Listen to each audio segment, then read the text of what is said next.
Hey guys, this week we are talking about misconceptions from history. This is a request from a classmate. I've covered a lot of things here from all different time periods, all different cultures, and there's so little information out there. I'm sorry if it's a little skimp this week. So let's get into it. Some quick myths. Viking helmets did not have horns. That was created by a writer of operas, Richard Wagner, in The King of Nibelung. I'm probably not saying that correctly. Iron Maidens were not real. Marie Antoinette never said let them eat cake. Napoleon was actually a bit taller than average height for the time. The French foot was a little bit longer than the British foot. Crap is actually Latin. It is not named after Thomas Crapper, the guy who worked with the flushing mechanisms for toilets. The Great Wall of China is not visible from space. There are way more than five senses. That was created by Aristotle. It was totally made up, and there's actually possibly 14 to 21 depending on who you talk to. Caesar salad is named after a Mexican chef named Caesar Cardini. We did not evolve from chimps, but we have a common ancestor with chimps. The Salem witch trials, no one was burned at the stake, 15 were imprisoned, 19 were hanged, and one gal's quarry was squished between two planks with rocks stacked on top of them, and he died after 3 days. The picture of Buddha, the big fat guy, is not actually Buddha, that is Maitreya, and Buddha is not a god. Amazonians did not cut off one of their breasts for archery purposes. That is a mistranslation of the word Amazonian in Greek. All right, so here's some slower information. Life expectancy. Everybody has always believed that life expectancy increases as time goes on. And let's talk about how expectancy works. It is kind of like the average. If I have two kids and one child dies at childbirth and the other one dies at the age of 60, that does not mean that that means that the life expectancy is 30. Whereas lifespan is when you look at, well, I had a child who lived to be 60 years old. So if we look at that, actually lifespan over the years since ancient civilization has really not changed that much. We have graves in ancient Rome of people who died in their 60s, 70s, and 80s. It's not like everybody was dying out at 35 or 45 years old. That's when you consider the life expectancy. So be careful about that. That's kind of a myth and misconception or misunderstanding, really. PC, being politically correct, actually not as weird and not a new phenomenon. Ancient civilizations at one point in time were seen or are seen as sexually promiscuous. In actuality, that's a piece of Christian propaganda to state how since post-Christianity we have higher morals, but in all actuality, the ancients used euphemisms to kind of slang different parts or different sexual interactions.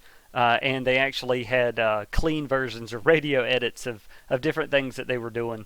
Not actually radios. I hope you guys understand that one. The Council of Nicaea did not determine which books would go into the Bible. That was actually before and after the Council of Nicaea. That whole time period. The Bible has constantly been changed throughout history, and that was actually popularized in the 9th century. But in our culture, it's been more popularized since the Da Vinci Code came out. There's this weird belief that you cannot find cruder work underneath megaliths. That is way wrong. Actually, the megaliths themselves have cruder work in them, and you can see the progression. Now, there is some conspiracy like we were a great civilization that came from an alien planet and that we've deteriorated or we've gone backwards or become less civilized over time. And that's just total crazy talk. Total conspiracy theories. Don't believe any of that stuff. For the most part, we have progressed throughout history. Museums not hiding artifacts behind the doors. The reason that they rotate stuff is for restoring preservation and researching. And then sometimes there's just too many things to display. Taxila is not the first higher education city that was in India. It was well, honestly, there's a lot of history in higher education. They say that that's the first university. So, because I'm more of a Rome guy, I want to talk a little bit about Egypt, Greece, and Rome. First off, the vomitorium is an entrance to a coliseum, not somewhere where Roman elites would go throw up after eating way too much food. Gladiators were not all men. There's an entire group of gladiators known as the gladiatrix, which were all women. They had all sorts of reasons for being gladiators, possibly for extra wealth to earn their freedom, for popularity and fame. And while we're talking about gladiators, thumbs up actually means kill, and a solid fist would mean to spare. That is not accurately displayed in any movie that I've ever watched, literally ever. Statues in Greece and Rome used to be painted a long time ago. The pure marble statues were actually cleaned, the statues that existed with paint on them were cleaned by a lot of Europeans after they had been collected for historical purposes, but that's not how they were portrayed in those civilizations. Julius Caesar was not born by C-section, nor was the C-section named after Julius Caesar. It existed before Julius Caesar. And Romans did not salute like Nazis. Holy crap. Total misconception. It comes from a Renaissance painting. Please never allow your local Nazis to give you garbage Roman propaganda. They are the worst type of creature that exists. This is actually a really long and complicated concept. I'm going to condense it as much as possible. The Library of Alexandria was not just all burnt at one time. There's actually multiple stories about the Library of Alexandria. It was burnt. It was destroyed. There's a lot of stuff happening there in that area because Alexandria was not exactly a secured region. So we didn't just lose all this information in one point in like a series of days. It's actually more. It was more associated with Caesar in an attempt to devalue the Romans. And speaking of Nazis and other idiots on the planet, not that I'm comparing the two, the world is not flat. Even the Greeks knew that the world was not flat. Even when people thought the world was flat, very few actually believed that. Since the Greek times. So yeah, don't be an idiot. Don't fall victim to this very, very crazy concept. Also, speaking of round things, wheels existed in Egypt much longer than the Middle Kingdom. They just did not have war chariots until the Middle Kingdom. They had things like pottery wheels and other spinning objects on wheel shaped on wheel shapes with axles in them. But that's just a bunch of crazy talk from people who don't really understand how that works. Pyramids not built by slaves, and many of them were actually buried beside the pyramid to kind of show that, hey, they helped build this. It was actually like an honor. Hieroglyphs were not like emojis. Hieroglyphs are both phonographic and logographic, so that's a misunderstanding. The pyramids were not built to perfection. Many of the stones are all different sizes, all different shapes. Only the outside was built with really good craftsmanship.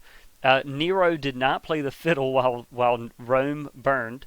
Nero actually possibly fought the fire, and fiddles didn't even exist then. And maybe they want to talk about Lear's, but he actually opened the gardens for people to come to and to sleep in, and he imported grain from all these cities around Rome in order to supply food to the people who had lost their home and food. He did, though, build a golden palace on the burnt grounds of the city, and that's where he got all these bad associations from. The Egyptians did not have helicopters. This is a picture of it right here. That is not a helicopter. That is where a stone was rewritten on, and they had put plaster in these grooves so that it would make a different hieroglyph. And this is one that is really should have been the target of all of this research, but I had already done 90% of it when I got kind of the focus of where the student wanted me to go. The Romans did not steal nor take Greek gods. This is very interesting, guys, because a lot of people will say, "Oh, the Romans just took the Greek gods and renamed them, and boom, then they had Roman gods." But in actuality, the Roman gods pre-existed the Romans meeting the Greeks. And it was not until after these two groups met that their gods were compared and assimilated into each other, where they saw the similarities that these two gods would have and said, "Oh, these two gods are very similar. They must be the same god." And that's when the traits of those gods were kind of combined, and that's where the belief comes from. So they eventually became practically the same god because they had very similar beliefs of what that god stood for. Now, a couple pieces of information that were passed on by that student. Medusa was, well, you look at her story, she really shows how crappy men believed women were at the time. Medusa was raped by God while she was in a temple, and as punishment for being raped in that temple, she was given a head of snakes as a punishment, and these phallic-shaped objects protruding from her head. See the connections there, and the fact that they turned people to stone. Messed up stuff. Also, Hades and pomegranates. I want to talk about a connection here, which is very interesting. Hades kidnapped Persephone, which I'm probably not saying that correctly because I did not do as much Greek as I did Roman history. So Hades kidnaps a god, and he tricks her into eating pomegranate seeds, which would trap her in the underworld. And she is released every 6 months, which explains the whole the living and the dying seasons. Spring, summer, and autumn and winter. The connection I want to bring in here, there was already this connection of pomegranates seen as a symbol for fertility. But I want you to think about in Judaism, Christianity, and Islam, these same beliefs exist. Pomegranates are possibly the forbidden fruit in the story of the Garden of Eden, which brings out some really interesting connections between Eastern thought and Greek thought, with the Satan slash Hades. They're kind of seen as similar types of gods, and they have connections with pomegranates because the Garden of Eden, the snake, presents this fruit for Adam and Eve to eat, and it brings them knowledge, and that knowledge also seen as being impregnated with knowledge in a lot of cultures. Satan's also seen as the light bringer by a lot of cultures, or this Satan similarity god, or important spiritual creature. These are just some very interesting connections that you guys may want to research a little bit yourselves. So, I know these are not pre-1600s, but I do want to bring out some American myths because they're always interesting. The Declaration of Independence was written on parchment, which is when you pretty much stretch the absolute tar out of a animal hide. It was not made out of hemp. The Declaration of Independence was ratified on July 4th. It was actually declared on the 2nd. Washington never cut down a cherry tree. Fun fact, he named his dogs Drunkard, Mopsy, and Sweet Lips. He was very hot-tempered. Paul Revere actually got totally wasted on his ride and was detained by the British, and he was one of many riders. There's actually stories of riders who went much farther and had a much larger impact. Some of them females and minorities, so you should check that out. Thomas Jefferson, really great writer, horrible speaker. He fumbled his thoughts all the time. John Adams, practically a misanthrope, which means he hated people, kinda. He was kind of a jerk. Benjamin Franklin, a super weirdo. He took air baths where he would just get naked and sit in front of a window to kind of show that the cold air was cleaning him in front of a window so his neighbors could see him, for the record. He also misspelled Pennsylvania to prevent counterfeiting, which I thought was interesting. Many of the stories about early America come from the 100-year celebration, such as Betsy Ross, who most likely never made the flag. And finally,